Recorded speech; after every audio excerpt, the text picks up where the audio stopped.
What's going on, everybody? Curtis Wilkerson with HawgSports.com here, coming to you live from just outside Lucas Oil Stadium, where unfortunately the magical run for the Razorbacks came to an end tonight. The Hogs fall 81-72 to really just a tremendous Baylor team.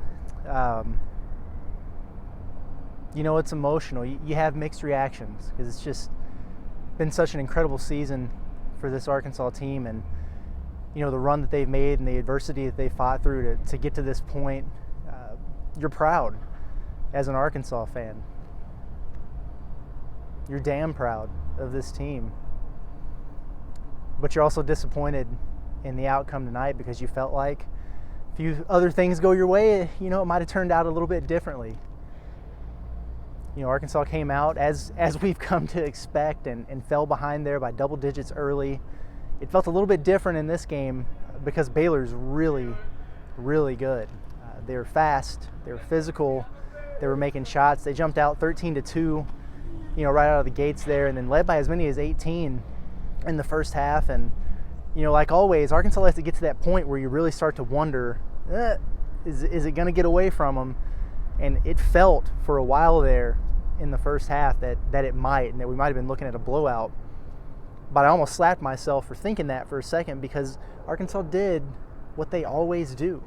And they showed that grit and that heart and that determination, and they battled back against a team that very well could be your national champion. I haven't seen Gonzaga live yet, but Baylor is the best team I've seen live and in person in terms of sheer size, physicality, athleticism, and overall talent. Those guys are the real deal.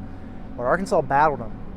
They fought back, they scrapped, they clawed. They got to within 4 points with under 8 minutes left in the ball game. The effort and the intensity of this team is never in question. And they proved that tonight, even though their season came to an end. We talked about some of the keys before the game going into it. For Arkansas, it was about holding their own on the glass. They did that. But really, it came down to containing Baylor's backcourt. Those guards, it's something Arkansas struggled to do. Butler, Teague, and Mitchell for Baylor, those guys are tough. Those are pros. And Arkansas had a hard time containing them at times. And then it was about winning that turnover battle and points off turnovers. And that was really the difference in the game, because Arkansas actually performed well offensively. They shot 48%. They had some things going on the offensive end. After that slow start, they really started to figure it out. But at the end of the day, Baylor took 8 more shots in a game that they won by 9 points. And a lot of that was because of turnovers. Arkansas had 15 turnovers. And like Coach Musselman said in the press conference after the game, that's not a ton. That's not an astronomical number, especially against a team like Baylor. But those 15 turnovers turned into 21 Baylor points. And ultimately, that was the difference. I thought you saw some really good things from the Razorbacks. Obviously, you think about those seniors. Justin Smith and the contributions he gave all season. Jalen Tate, the same thing. Those guys came as graduate transfer seniors, expected to just join a new team and provide leadership and be that stabilizing force and presence when they're trying to figure out new surroundings in what's an absolutely ridiculously wild year as teams deal with COVID and these things that they've never had to deal with before. And both of those guys stepped up to the plate all year long, even when things were tough. You could always count on them. The leadership that they brought was incredible, and their play, over the course of the tournament was a reflection of what they brought all season long. They're leaders. Scrappy, gritty, hard work, the defining characteristics of the team. And should those guys choose to move on and pursue their professional careers, and I think they probably will, but hats off to them for stepping in and helping lay down the foundation, because what they've done is brought the Razorbacks back where they belong. The foundation's set. Now this is the standard for this Arkansas team moving forward. You better believe it. Good on them for doing that, for laying that foundation. You want to talk about the foundation, think about the fact that Arkansas started 3 freshmen in an Elite 8 game. Now Moses Moody struggled at times throughout the tournament. Maybe he was fatigued. Maybe he just didn't have his shot falling. I don't know. But another tough night from the field. I think he finished, 2 of 10. Got to the free throw line again, had some pretty big buckets around the rim late, but not that vintage performance that we were hoping to see from him. But it doesn't change anything. I saw some tweets and things like that about how he's losing money and, oh, his draft stock's going down. No, it's not. That guy's about to make a lot of money. He's an incredible player and one of the best freshmen that Arkansas has ever seen.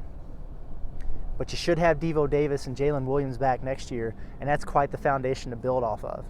Devo's been incredible down the stretch since he was inserted into the starting lineup, and even tonight in the loss, he brought that energy. He brought the defense. He was getting to the rim. He's just a spark plug, and his energy is so contagious and infectious on the team.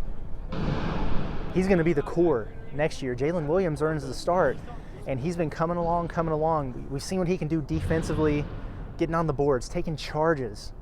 We started to score and get some buckets around the rim, and he's a talented offensive player, and he's only going to get better. That's a good start for the Razorbacks next season. And then KK Robinson, obviously the extremely talented freshman that's going to be back in the fold for the Razorbacks, and you could expect him, hopefully, to have the kind of emergence that Devo had over the course of this season, because it's almost like having his freshman year all over again. So yeah, the foundation's laid down for this Razorback team, no doubt. Coach Musselman was disappointed after the game, obviously, but he wasn't his usual just down and didn't want to talk to anybody self after the game. Because I think he knows. I think he understands where this program is headed and the direction that they're trending in. What an incredible run. But what I don't think he understands, and I don't think these guys understand it yet, is the impact they've made on the state. We talk about it all the time. The Arkansas fan base is as unique as they come. They're passionate, they're fiery, they're intense, they're outspoken. That's what you love about them. And really, they've taken on the characteristics of their head coach. Arkansas and Eric Musselman are a perfect marriage for each other. And that's why I don't think he's going anywhere. When you hear about these coaching rumors and things like that, you never know. You never know what's going on in the guy's mind and who can open up the pocketbook and things like that. But I'll tell you this right now. The man knows he's got something special at Arkansas, and he's about to find out when this team goes back home just how much this run meant to the state, because it meant a ton. I saw some of those pictures. I was fortunate enough to be in the arena tonight, and the atmosphere in there was incredible. It was a home game for the Razorbacks. No matter how far they got down, and you expect that in an NCAA tournament game, but they were into it. Willing the team, providing energy. That's what the fan base does. And then you see the pictures and the videos of Bud Walton Arena for the watch party. That's incredible. It doesn't get any better than that in college basketball. So yeah, we can be disappointed in the loss tonight. We can think back to JD Notae. He was having, kind of looked like one of those vintage JD performances offensively. He was locked in and Baylor couldn't guard him. But then he fouls out and there's like 13 and a half minutes left. And when that happened, you started to wonder, man, are they going to have enough offense tonight? That was a killer right there for the Razorbacks. So, you look at it and you think if a few things would have gone a little bit differently, a call here or there. Those are always the things that you think about in a loss. But it's all about the big picture now and the future. And if you don't think this is going to help recruiting, you're crazy. It's going to. And whether that's freshmen in the 2022 class or 2023 and moving forward, Arkansas is going to get a boost there. Arkansas is going to hit this transfer portal, and they're going to be looking for impact guys. And because of the run that they've made this year, they're going to be able to swing for the fences, and they're probably going to hit a couple home runs. That's something that we can stay tuned for, but it's exciting to think about because now that you've set the tone and that this is the standard, people want to be a part of it. So they're coming. It's a good thing. My first year on the beat, covering the Razorbacks, obviously it's a team that I grew up following and loving and appreciating. This is a special group. And it's one that I'm never going to forget. And not just because it was the first team that I was lucky enough to cover and fortunate enough to follow, but you just think about this year, as crazy as it was, with everything that was going on. The daily COVID testing, the bubbles, the quarantines, the sacrifices that these guys had to make day in, day out. Just getting through the season was such an accomplishment. But the way they tackled every obstacle and every challenge that came in front of them, and to make it to the point that they did, it's inspiring. There are life lessons that I learned, that you can learn. There are takeaways from what this group was able to do. And it's really special, and I can't say enough about the coaching staff and the players from top to bottom for the way they approach this entire situation. And I do hope that we get back to more of a sense of normalcy next year.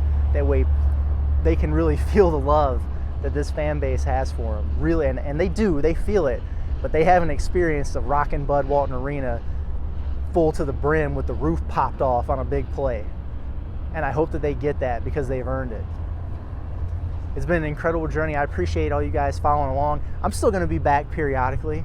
We'll find something to do with Hog Hoops Live. We'll check in. We got to talk about recruiting. We got to talk about this transfer portal. And we got to talk about the future because it's absolutely bright for the Arkansas Razorbacks.